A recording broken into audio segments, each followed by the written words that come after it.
Hello बच्चों। तो क्या हाल है? ऑलमोस्ट एग्ज़ामिनेशन के 3 महीने बचे हुए हैं और ऐसा लग रहा है कि सारे बच्चे टेंशन में हैं। अगर आप टेंशन में नहीं होते तो इस वीडियो पे नहीं आते। आप ये सर्च नहीं करते कि किस तरह से 100 डेज़ में आखिरकार पूरा प्रिपरेशन कंप्लीट करना है आपका। आई नो कि सारे बच्चे टेंशन में हैं और होना भी चाहिए, जायज़ बात है, ठीक है। पहली बार दे रहे हो क्लास 10th का एग्ज़ाम और ये शायद आखिरी बार भी है क्लास 10th का एग्ज़ाम, इसीलिए टेंशन में होना ज़रूरी है। लेकिन उस टेंशन को इतना ज़्यादा अपने ऊपर हावी मत होने दो कि वो टेंशन आपके प्रिपरेशन को इफ़ेक्ट करे। इसका मतलब ये है कि आप जब पढ़ने बैठो तो आपको इस बात की टेंशन सताए कि आपके बाकी के सब्जेक्ट्स कंप्लीट नहीं हैं, आपके बाकी के चैप्टर्स कंप्लीट नहीं हैं। आप जब एक सब्जेक्ट उठाओ तो आपको दूसरा सब्जेक्ट पढ़ने का मन करे, दूसरा उठाओ तीसरा पढ़ने का मन करे, तीसरा उठाओ चौथा पढ़ने का मन करे और लास्ट में ये टेंशन इतना ज़्यादा हाई चला जाए कि आप सारी चीज़ों को बंद करके रख दो और चले जाओ सोने। नहीं, वो चीज़ नहीं करना बच्चों, ठीक है।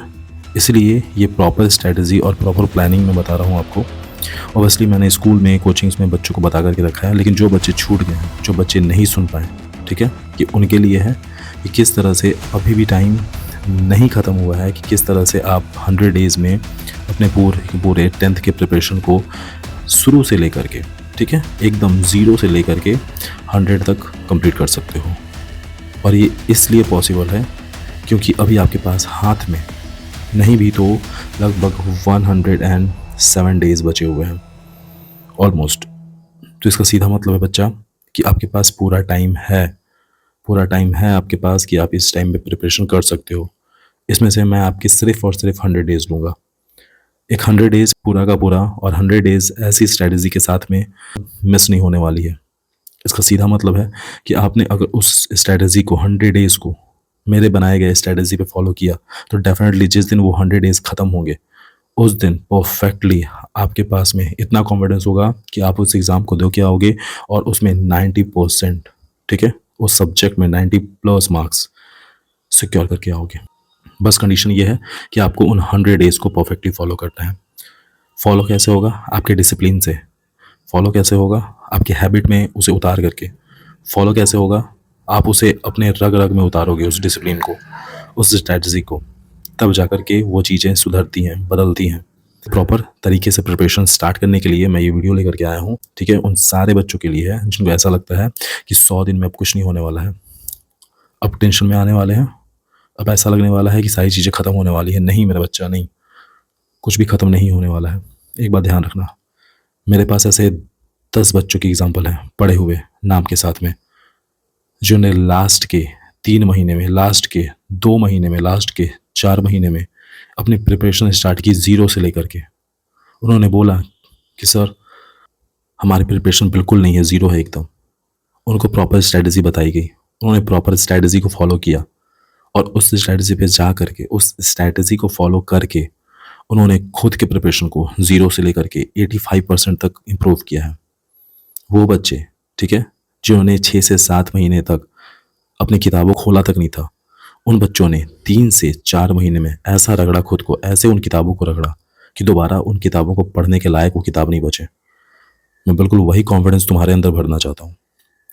उठाओ किताब, स्टार्ट करो, पेन पेपर उठाओ और एक डायरी बनाओ और उस डायरी में इस स्ट्रैटेजी को लिखो, उसे उतारो और साथ ही साथ अपने जहन में इस 100 दिन के प्लान को उतारो, क्योंकि विदाउट प्लान कोई आदमी सक्सेसफुल नहीं बन सकता है। प्लान्स बनाओगे, प्लान्स तुमको टेंशन से दूर रखेंगे, क्योंकि तुम सारी चीज़ें प्लान करके चले हो। तुमने अपने टेंशन को भी प्लान किया है कि टेंशन कब आएगा, टेंशन कब नहीं आएगा, क्योंकि तुम्हारे पास एक एक लैब करके तुमने ऐसे 18 लैब्स को क्रॉस करने हैं और हर लैब तुम्हारे अंदर 5 से 10% कॉन्फिडेंस बूस्ट करेगा, डेफिनेटली है। और ये तब पॉसिबल होगा बच्चा जब तुम अपनी किसी स्ट्रैटेजी, तुम मेरी बनाई गई स्ट्रैटेजी को फॉलो करो। डेफिनेटली ये 100 दिन, ठीक है, तुमको एक ऐसे जगह पर ले जाके खड़ा करेगा जहाँ से तुम्हारे लिए एग्ज़ाम एकदम आसान हो जाएगा। और यही चीज़ मैंने बताने के लिए मैंने भी वीडियो बनाई है। ध्यान से देखना बच्चा, पूरा देखना, उसके बाद जज करना, ठीक है। चलो स्टार्ट करते हैं ऑलमोस्ट इस पूरे वीडियो को और उस स्ट्रैटेजी को जो मैंने बनाया है आपके लिए। प्रॉपर स्ट्रैटेजी ये है कि 100 दिन में, ठीक है, अपने पूरे सिलेबस को कंप्लीट करना, अपने पूरे प्रिपरेशन को कंप्लीट करना।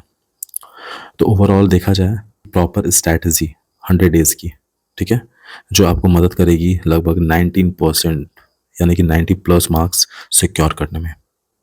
तो ओवरऑल ये क्लास 10th के लिए है, ठीक है, सेशन 2025-26 के लिए है, जो बच्चे 2026 में एग्ज़ाम देने वाले हैं उनके लिए है। तो ओवरऑल ये देखा जाए बच्चा, ठीक है, तो अभी आपके पास लगभग अगर पूरे काउंट किए जाएँ दिन, ठीक है, तो जो पूरा दिन बचा हुआ है बच्चा वो है ऑलमोस्ट 108 डेज़, ठीक है। इन 108 डेज़ में से मैं सिर्फ और सिर्फ आपसे 100 डेज़ मांगूंगा, ठीक है, और इस 100 डेज़ में मैं आपको एक ऐसी स्ट्रैटेजी बना के दूंगा जो 5 नवंबर से शुरू होगी आपकी और 12 फरवरी को ख़त्म होगी। आपके एग्जामिनेशंस की बात की जाए तो 17 से स्टार्ट है, पहला पेपर आपका मैथ का है। इसका मतलब ये है कि अगर ये प्रॉपर स्ट्रैटेजी अगर 12 फरवरी को ख़त्म हो रही है तो भी उसके बाद आपके हाथ में 5 दिन बचेगा, ठीक है, 5 दिन अलग से, ठीक है, जो कि 100 दिन में आपने किया है मैथ का प्रिपरेशन, लेकिन अलग से 5 दिन और मिलेगा आपको मैथ के फुल लेंथ मॉक टेस्ट लगाने के लिए, जो कि ऑलमोस्ट आप इस पूरे वीडियो में, इस पूरे सेशन में जो 100 डेज़ का होने वाला है उसमें आपने मैथ के ऑलमोस्ट 4 फुल लेंथ टेस्ट दे चुके होंगे आप, और जो सब्जेक्टिव टेस्ट होंगे ऑलमोस्ट वो मैथ का टेस्ट आपने सब्जेक्टिव मिला करके टोटल आप 18 टेस्ट दे चुके होंगे। इसका मतलब ये है कि मैं टोटल टेस्ट की बात करूं तो आपने 18 + 4 22 टेस्ट दे चुके हो आप, और एग्जामिनेशन से ठीक 1 वीक पहले आप 4 फुल लेंथ टेस्ट और लगाओगे। इसका सीधा मतलब है कि हर सब्जेक्ट के आप 26 टेस्ट दे करके एग्ज़ाम लिखने जाओगे इस 100 डेज़ की स्ट्रैटेजी में। तो ओवरऑल बच्चा ध्यान देते हैं यहाँ पर, ठीक है, वीडियो को समझो ध्यान से, पेन पेपर लेके बैठो। प्रॉपर स्ट्रैटेजी है, स्टार्ट होने वाली है 5 नवंबर से, एंड होने वाला है 12 फरवरी को, टोटल 100 डेज़, उससे ज़्यादा नहीं। तो ध्यान से समझो, ठीक है, इस पूरे स्ट्रैटेजी को, अपना टेंशन कम रखो, दूर रखो, उस टेंशन को हटा के निकाल के फेंक दो और सीधा इस 100 डेज़ की स्ट्रैटेजी पर ध्यान दो। अब समझते हैं प्रॉपर 100 डेज़ की प्लानिंग, ठीक है। अब इस 100 डेज़ की प्लानिंग में आपको क्या करना है, सिंपली इस पूरे 100 डेज़ को आपको 2 पार्ट में डिवाइड कर देना है, ठीक है। एक आ जाएगा आपका 90 डेज़ का और दूसरा आ जाएगा आपका 10 डेज़ का। अब इसमें 90 डेज़ में क्या करना है आपको, अब इन 90 डेज़ का जो यूज़ करना है उसे 5-5 दिन के, इसका सीधा मतलब है बच्चा कि आपको क्या करना है, इस पूरे 90 डेज़ को 5 डेज़ में यानी कि 5-5 डेज़ में डिवाइड कर देना है, और ऐसे 5-5 डेज़ में डिवाइड करके आपको टोटल क्रिएट करने हैं 18 लैप्स, ठीक है, यानी कि टोटल आपको 18 साइकिल्स कंप्लीट करने हैं, कितने दिन के, 5-5 दिन के। अब आप क्या करोगे, आपको जो फर्स्ट लैप है, ठीक है, वो स्टार्ट होगा 5 नवंबर टू 9 नवंबर, ठीक है। उसी तरह से आपका दूसरा लैप जो स्टार्ट होगा वो होगा 10 नवंबर टू 14 नवंबर, ठीक है। इसी तरह से करके आपके जो फाइनली 18th लैप होंगे, 18th लैप होंगे, वो 18th लैप होगा ऑलमोस्ट आपका 8 फरवरी टू 12 फरवरी तक, ठीक है। अब इसका सीधा मतलब है बच्चा कि आप टोटल 5-5 दिन के लैब में क्रिएट करके, आप 5-5 दिन के लैब में कन्वर्ट करके अपने टोटल 90 डेज़ को आप कितने बना दोगे, 18 लैब्स में बना दोगे।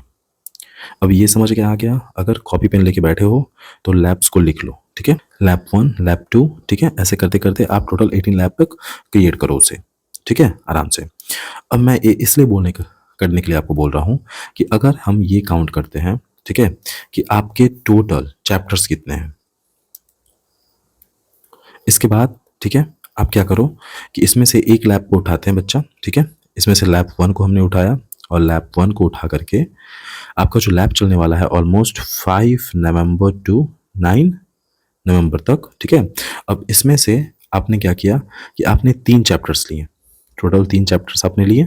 इसका मतलब है कि आपने मैथ का एक चैप्टर लिया, चैप्टर 1, आपने साइंस में से मान लेते हैं आपने केमिस्ट्री का चैप्टर 1 लिया, और आपने एसएसटी में से आपने सिविक्स का चैप्टर 1 लिया।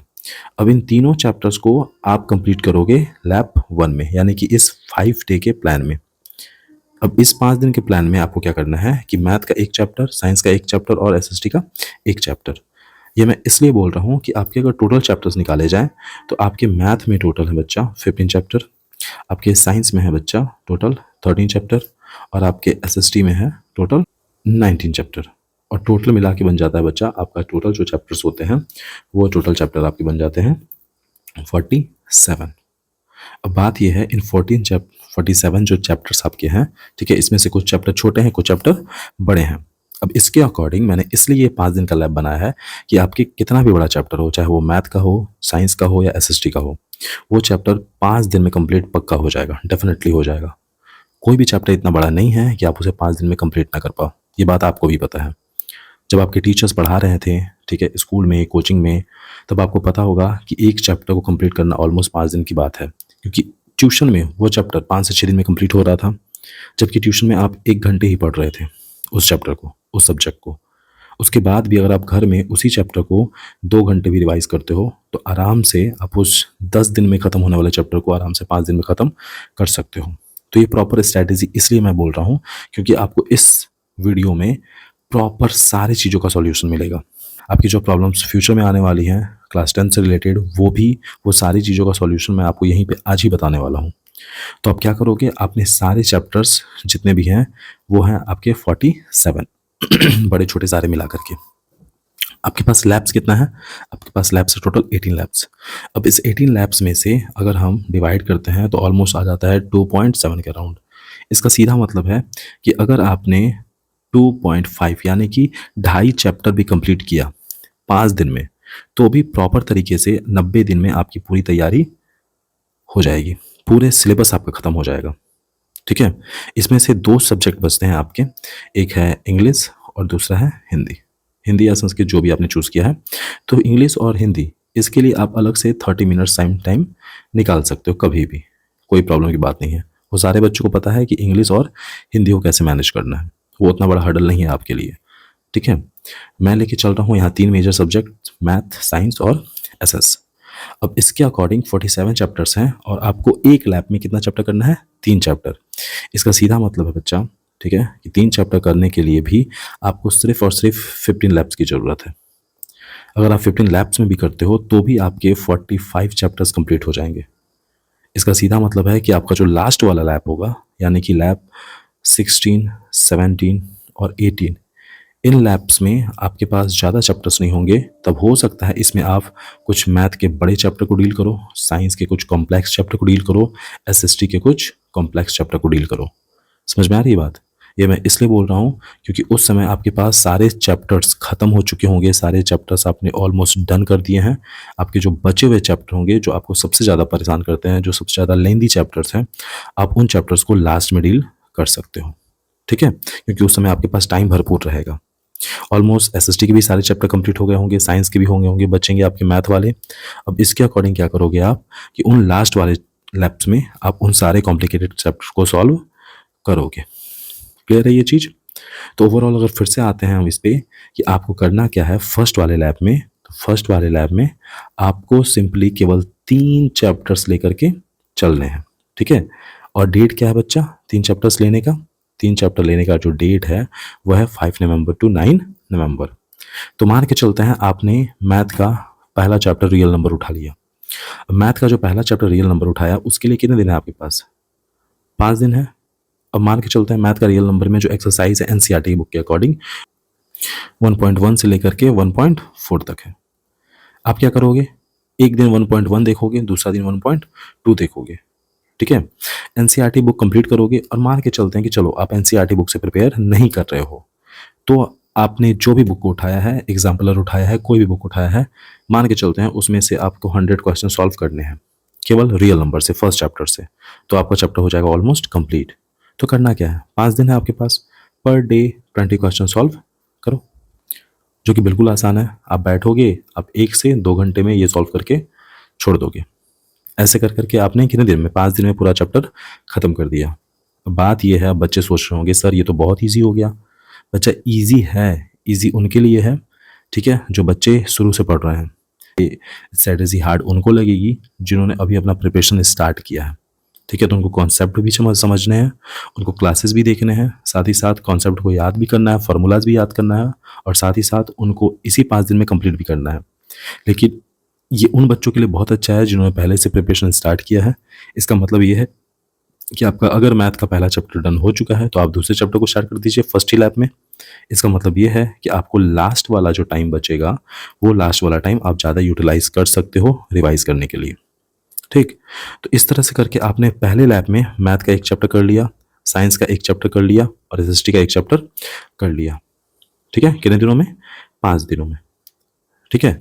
अब उस 5 दिनों में अगर आप कर लेते हो तो उस 5 दिनों में जो लास्ट वाला डे 5 होगा, ठीक है, उस डे 5 में आप क्या करो कि 20-20 मार्क्स के, ठीक है, उन सारे चैप्टर से एक एमसीक्यू या फिर तो एक प्रॉपर क्वेश्चन आंसर टेस्ट दे दो। अब टेस्ट कैसे दोगे?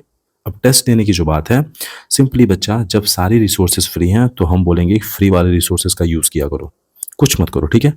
अब सिर्फ सब चुपचाप जाओ चैट जीपीटी पे या भी अदर एआई एप्लीकेशंस पे, आप वहाँ पर जाओ और उसे बहुत अच्छे से कमांड दो कि आपको क्लास 10th सीबीएसई पैटर्न पे, ठीक है, math chapter 1 real number 20 MCQ questions या फिर तो 20 क्वेश्चंस, ठीक है, वो आपको 20 क्वेश्चंस का एक पूरा का पूरा लिस्ट देगा और उस लिस्ट को आप सॉल्व करो, बहुत बढ़िया से उसे बनाओ, और जैसे ही वो बन जाता है उसके बाद आप सीधा उसी का सॉल्यूशन चैट जीपीटी से मांग लो। चैट जीपीटी उसका सॉल्यूशन भी आपको दे देगा और जैसे ही सॉल्यूशन देगा आप अपने आंसर्स और चैट जीपीटी का आंसर आप मैच करवा के देख लो। ठीक है। मोस्ट ऑफ द टाइम वो सही होते हैं, एक आध क्वेश्चन का आंसर गलत होता है तो आप उसे टीचर से चेक करवा सकते हो, कोई दिक्कत की बात नहीं है। ठीक है। तब इसके अकॉर्डिंग क्या कर सकते हो बच्चा, आप इसके साथ चल करके पूरा प्रिपरेशन तैयार कर सकते हो। तो मान के चलते हैं कि आपने लैब 1 बहुत अच्छे से कंप्लीट कर लिया। ठीक है। जब आपने लैब 1 कंप्लीट किया है, ठीक है, तो अब क्या करना है, आपको लैब 2 स्टार्ट करना है। जैसे ही आप लैब 2 स्टार्ट करते हो तो लैब 2 जो स्टार्ट होगा आपका वो होगा 10 नवंबर टू 14 नवंबर। ठीक है। अब 10 नवंबर टू 14 नवंबर आप स्टार्ट कर रहे हो अपना लैब 2। ठीक है। अब इस लैब 2 में आप क्या करने वाले हो कि लैब 2 में आप जा करके इजीली, ठीक है, अब अगेन मैथ का दूसरा चैप्टर, ठीक है, साइंस का दूसरा चैप्टर और एसएसटी का दूसरा चैप्टर स्टार्ट करोगे। ऐसे करते करते जब आप लैब 18 तक पहुंचोगे तो लैब 18 में आपके पास वो सारे चैप्टर्स आपको कंप्लीट मिलेंगे जिन चैप्टर्स को आपने स्टार्टिंग में स्टार्ट किया था। ठीक है। और आपका जो कॉन्फिडेंस होगा ना बच्चा वो बहुत ही हाई होगा, वो एकदम बूस्टअप होगा कि आप पूरा तैयार हो। इसका मतलब है कि जैसे ही ये आपका 18th लैब खत्म होगा, 90 डेज खत्म होगा, आपने हर चैप्टर का एक एक टेस्ट दिया है। समझ में आ रहा है बात? हर चैप्टर का आपने एक एक टेस्ट दिया है और टेस्ट में आपने अच्छा परफॉर्म किया है क्योंकि आपने उसी टॉपिक को, उसी चैप्टर को लगभग 5 दिनों तक आपने रिवाइज किया है, 5 दिनों तक आपने पढ़ा है। तो ऑलमोस्ट ये चीज़ें समझ में आ गई होंगी बच्चों को ऑलमोस्ट। ठीक है। अब देखते हैं हमारा अगला स्टेप, यानी कि अब बात करते हैं यहाँ पर कि आपने 90 डेज़ का ऑलमोस्ट कंप्लीट कर लिया है। आपने जैसे ही 90 डेज़ का सर्कल कंप्लीट किया, टोटल लैब 1 से लेकर के लैब 18 तक आपने कंप्लीट कर लिया, तब उसके बाद आपको क्या करना है कि आपको जो 10 दिन मिलेंगे, ठीक है, लास्ट के 10 दिन, उस 10 दिन में आप क्या करने वाले हो कि उस 10 दिन में आप 10 उस 10 दिन में बच्चा, ठीक है, उस 10 दिन में आप 2-2 दिन के यानी कि 2-2 डेज़ के आप ऐसे 5 लैब्स क्रिएट करोगे। इसका सीधा मतलब है कि आपने अब इस 10 दिन को कन्वर्ट कर दिया कितने लैब में? 5 लैब में। और हर लैब कितने दिन का है? 2 दिन का है। आपके टोटल कितने दिन है? 10 दिन है। ठीक है। तो ऑलमोस्ट देखा जाए कि ये पूरा कंप्लीट है आपका।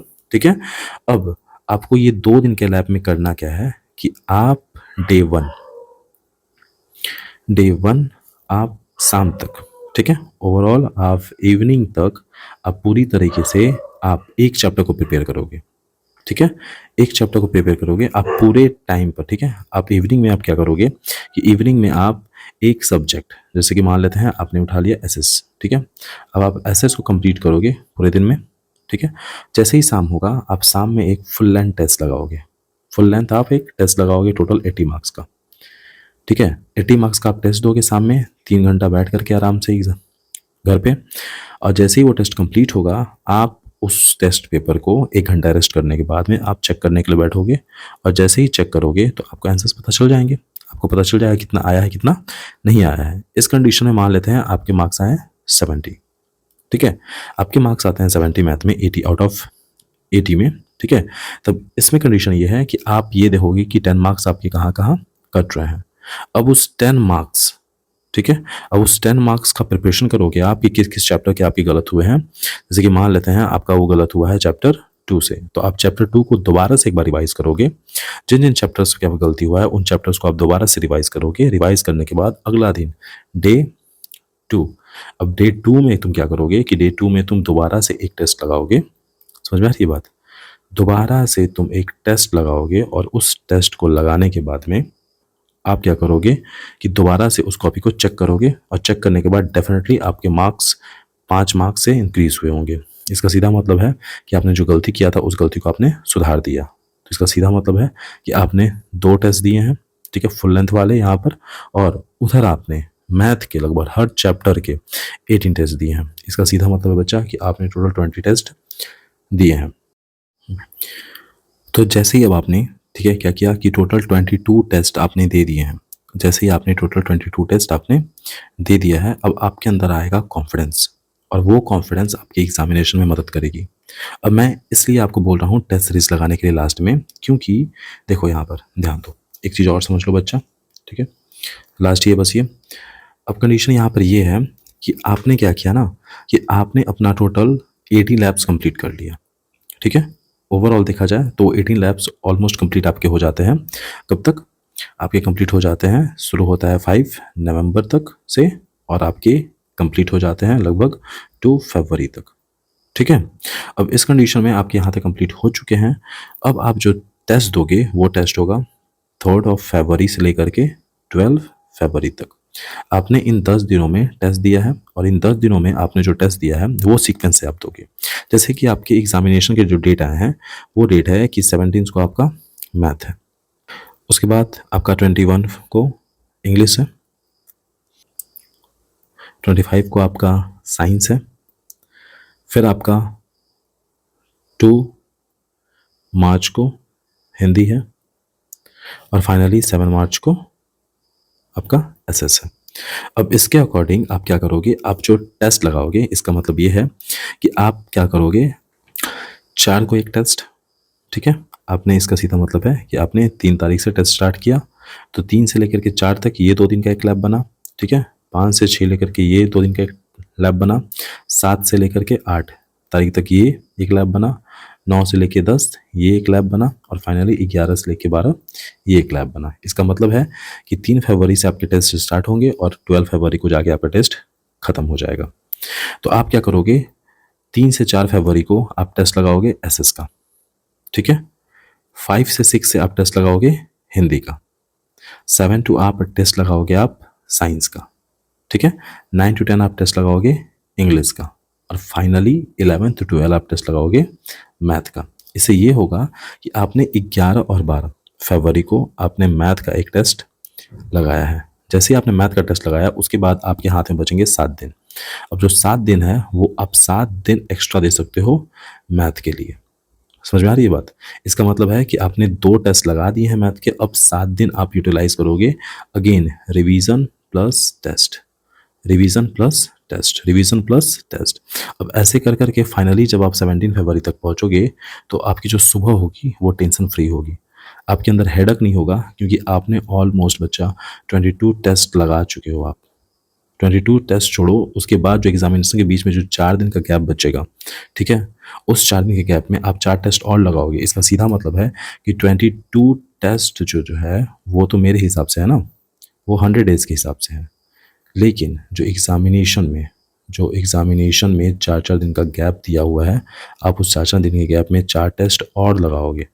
इसका मतलब है कि आपने टोटल टेस्ट कितने दिए हैं, 22 + 4 = 26। अब एक बात बताओ, किसी भी सब्जेक्ट का चैप्टर वाइज 20 टेस्ट, ठीक है, चैप्टर वाइज 20 टेस्ट, और उसके साथ ही साथ 6 फुल लेंथ टेस्ट देने के बाद में अगर आपके अंदर कॉन्फिडेंस बिल्ड बूस्ट नहीं होती है, ठीक है, ये बात मानने लायक नहीं है। इतने टेस्ट देने के बाद आपके अंदर डेफिनेटली कॉन्फिडेंस बूस्ट होगी। एग्ज़ाम में आप लिख करके आओगे कि आपका 90 प्लस मार्क्स आ रहा है। और ये आएगा कैसे? ये आएगा 100 डेज़ की स्ट्रैटेजी को फॉलो करने के बाद। तो इसलिए बच्चा टेंशन छोड़ दो, पूरा टेंशन छोड़ो। और टेंशन छोड़ने के बाद में आप सीधा ये डिसाइड करो, ठीक है, कि किस तरह से प्रिपरेशन करने वाले हो। एक है आपके पास 100 डेज़, ठीक है, 90 में डिवाइड करो और 10 में डिवाइड करो। लैब्स में क्रिएट करो 18 लैब्स, और यहाँ पर टेस्ट में क्रिएट करो, ठीक है, टोटल 5 लैब्स। समझ में आ रहा है? अब 18 लैब्स जो बनाओगे वो 5-5 दिन के 18 लैब्स बनाओगे, ऑलमोस्ट 90 डेज़। और जो टेस्ट बनाओगे वो 2-2 दिन के 5 लैब्स बनाओगे, टोटल 10 डेज़, ठीक है। अब इसके अकॉर्डिंग आपका सिलेबस जो होगा वो कंप्लीट हो जाएगा 90 डेज़ में। और 90 डेज़ के साथ में आपने टोटल टेस्ट जो दिए होंगे वो दिया होगा मेरे बच्चा आपने टोटल 18 टेस्ट, ठीक है, हर सब्जेक्ट से, ठीक है। इसका मतलब है मैथ के 18 टेस्ट, साइंस के 18 टेस्ट, एसएस के 18 टेस्ट, और वो भी सब्जेक्टिव, यानी कि हर सब्जेक्ट का एक टेस्ट, अलग टेस्ट, ठीक है। उसके बाद जब ये पूरा सेक्शन कंप्लीट होगा तो अगले सेक्शन में आप क्या करोगे, ठीक है, जो 2-2 दिन का लैब आपने क्रिएट किया है उस 2 दिन के लैब में आप 2-2 टेस्ट देते चले जाओगे हर सब्जेक्ट से, जो मैंने पिछले समझा दिया है। फाइनली ये कंप्लीट करने के बाद आप डेट आ जाएगा 17 फरवरी, ठीक है। अब हर एग्ज़ाम के बीच में 4 दिन का गैप दिया हुआ है, उस 4 दिन के गैप में टेस्ट, रिवीजन, ठीक है, फिर टेस्ट, फिर रिवीजन, फिर टेस्ट, फिर रिवीजन, ऐसे करके चारों दिन आप टेस्ट और रिवीजन खेलते रहोगे। इसका मतलब ये है कि आपके अंदर इतना बूस्ट हो जाएगा कॉन्फिडेंस, आपने ऐसे कम से कम हजारों क्वेश्चंस आप सॉल्व करके बैठे हुए होगे इन पूरे टेस्ट सीरीज में, ठीक है, जिसको आप आराम से टैकल कर सकते हो एग्जाम में। सोच के देखो, ठीक है। अगर आप हर एक्सरसाइज से मैथ में अगर 100 क्वेश्चन बना रहे हो तो टोटल 15 एक्सरसाइज है बच्चा, ठीक है, 15 एक्सरसाइज है, 15 चैप्टर्स हैं। उन 15 चैप्टर्स में आप जो क्वेश्चन सॉल्व करोगे वो बहुत होगा। समझ में आ रही है बात? तो निकलो, प्रिपरेशन पे लगो, बैठो, क्योंकि अगर ये 100 डेज हाथ से निकल जाते हैं, ठीक है, तो फिर कोई ऐसा आदमी नहीं है यहाँ पर, ठीक है, जो आपको इससे कम दिन में पूरा प्रिपरेशन करवाने की गारंटी देता है। वो आपको वो चीज़ें बताएगा, ठीक है, जो उसके हिसाब से इम्पॉर्टेंट लगेंगी, ठीक है। लेकिन सीबीएसई अलग चीज़ें सोचता है, वो अलग चीज़ें ऐसे सोचता है, उसे पता है कि मास्टर्स क्या करवा रहे हैं, टीचर क्या करवा रहे हैं, तो वो बच्चों को अलग फील्ड में धकेलना चाहता है, वो बच्चों को एक अलग सिनेरियो में धकेलना चाहता है, अलग पैटर्न से क्वेश्चन बना करके, अलग टाइप के क्वेश्चन बना करके, जो कि बच्चों के ऊपर एक टेंशन क्रिएट करेगा। और वो टेंशन ख़त्म कैसे होगा? एक प्रॉपर प्लानिंग को फॉलो करके, ठीक है। तो चलो बच्चों, ये वीडियो यहीं तक था। ओवरऑल अगर आप ये पूरी स्ट्रैटेजी को समझ गए हो तो बहुत बढ़िया। अब कंडीशन ये है कि एक और बात है यहाँ पर, अब बच्चे सोच रहे हो कि सर डेली का जो टाइम टेबल है वो कैसे किया जाए। तो इसके लिए मेरा एक बहुत ही फेमस रूल है, 8 to 8 रूल, ठीक है। 8 to 8 रूल आपको इस पूरे के पूरे सिलेबस में, यानी कि पूरे के पूरे प्रिपरेशन में, 100 डेज़ के प्रिपरेशन में आपको ये बताएगा कि आपको आपके 24 आवर्स कैसे यूज़ करना है एग्ज़ाम के पॉइंट ऑफ व्यू से, सोच सकते हो। तो ओवरऑल मैं वो नेक्स्ट वीडियो में बच्चा, ठीक है, जैसे आप बोलोगे नेक्स्ट वीडियो में मैं 8 to 8 रूल आपको समझाऊंगा। इसका मतलब है कि आपके 24 आवर्स का जब के यूज़ होंगे, ठीक है, और उस 24 आवर को यूज़ करके आप बेस्ट प्रॉपर स्ट्रैटेजी बना सकते हो। तो चलो ओवरऑल इस वीडियो को यहीं पे ख़त्म करते हैं। अच्छे से प्रिपरेशन कर लो बच्चों, ठीक है। बाकी एग्ज़ाम के लिए मेरी तरफ से बेस्ट ऑफ लक, और प्रिपरेशन के लिए भी।